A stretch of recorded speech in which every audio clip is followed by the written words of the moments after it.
अस्सलाम वालेकुम, कैसे हैं आप सब। तो आज हम बात करने जा रहे हैं एक्सरसाइज 5B के क्वेश्चन नंबर 5 की। मेरे पास ये बुक 3 है जिसको हम D3 भी बोलते हैं और उसका चैप्टर नंबर 5 चल रहा है जिसका नाम है application of mathematics in practical situations. तो इस चैप्टर से रिलेटेड बहुत सारे सोल्यूशन, बहुत सारा कंटेंट आप कह लें, मैंने अपलोड कर दिया हुआ है अपने चैनल पर। मैंने चैनल के ऊपर एक सेपरेट प्लेलिस्ट बनाई हुई है इस चैप्टर के नेम से, उसका लिंक मैंने डिस्क्रिप्शन में दे दिया है। अगर आप इसके बाकी सोल्यूशन में इंटरेस्टेड हो तो वो आप लिंक डिस्क्रिप्शन में से देख सकते हैं। इसके अलावा मैंने एक फेसबुक पेज भी बनाया है। अगर आपके कोई सजेशंस हैं, कोई क्वेश्चंस हैं, तो आप इस फेसबुक पेज के थ्रू, जिसका लिंक डिस्क्रिप्शन में गिवन है, आप मुझ तक पहुंचा सकते हैं अपने सजेशंस को, अपने क्वेश्चंस को। मेरे पास ये बेसिकली 7th एडिशन है जिसके लिहाज से चैप्टर नंबर 5 बनता है। अगर आपके पास कोई डिफरेंट एडिशन है तो हो सकता है उसमें यहाँ पर आपको डिफरेंट चैप्टर मिले, लेकिन ओवरऑल डी सिलेबस में जहाँ पर भी आपको ये चैप्टर मिलेगा इसका कंटेंट काफ़ी हद तक सेम मिलेगा। तो आइए स्टार्ट करते हैं फिर हम क्वेश्चन नंबर 5 को। तो क्वेश्चन नंबर 5 की यहाँ पर जो स्टेटमेंट लिखी है मैं इसको यहीं से रीड करने जा रहा हूँ, समझेंगे और इसके बाद इसको सॉल्व करेंगे।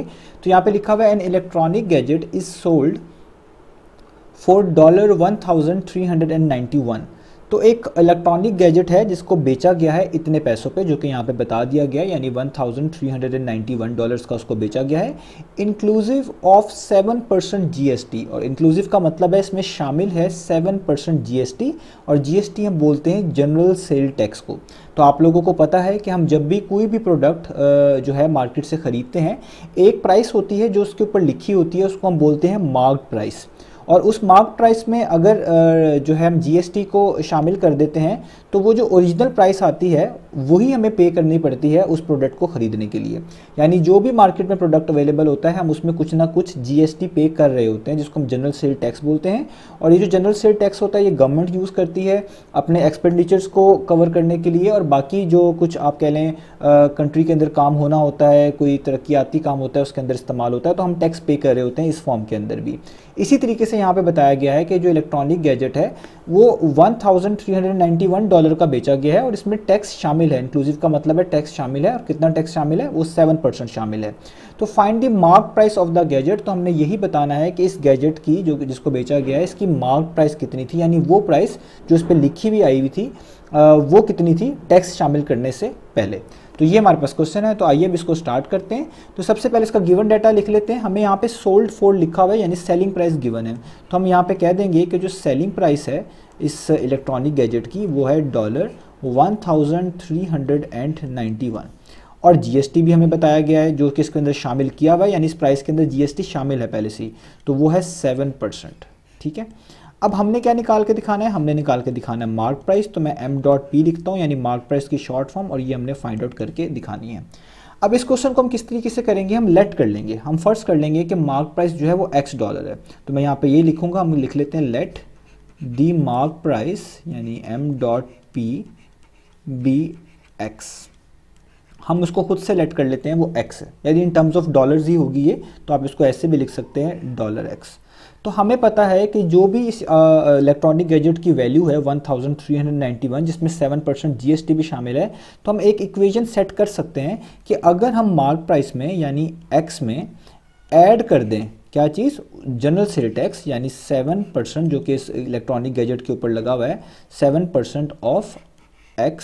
ठीक है, तो वो वैल्यू किसके इक्वल आनी चाहिए, जाहिर बात है जितनी की वो बेची गई है उसके इक्वल आनी चाहिए, यानी $1391 के इक्वल आनी चाहिए। जाहिर बात है किसी भी मार्क प्राइस में जो कि हमने X लेट किया हुआ है, अगर ऐड कर दें जनरल सेल टैक्स जो उस पर लगा हुआ है, जो कि यहाँ पे बताया गया 7% लगा हुआ है, और वो मार्क प्राइस पे लगता है, तो मार्क प्राइस X है, तो इसलिए मैंने 7% ऑफ X लिखा हुआ है। तो जनरल सेल टैक्स को और ओरिजिनल प्राइस को अगर ऐड कर दिया जाए तो वो हमेशा आपके पास इक्वल आएगी सेलिंग प्राइस के। तो सेलिंग प्राइस हमारे पास है $1391। तो देखिए मैंने इसको इक्वल टू के इस साइड पे लिखा हुआ है $1391। अब हमने बस इसको सॉल्व कर लेना है। तो x वैसे ही आएगा, और 7% ऑफ x का मतलब है 7 को आपने x से मल्टीप्लाई करना है, तो ये हो जाएगा 7x, और परसेंटेज की जगह पे आप इसको 100 से क्या कर देंगे, डिवाइड।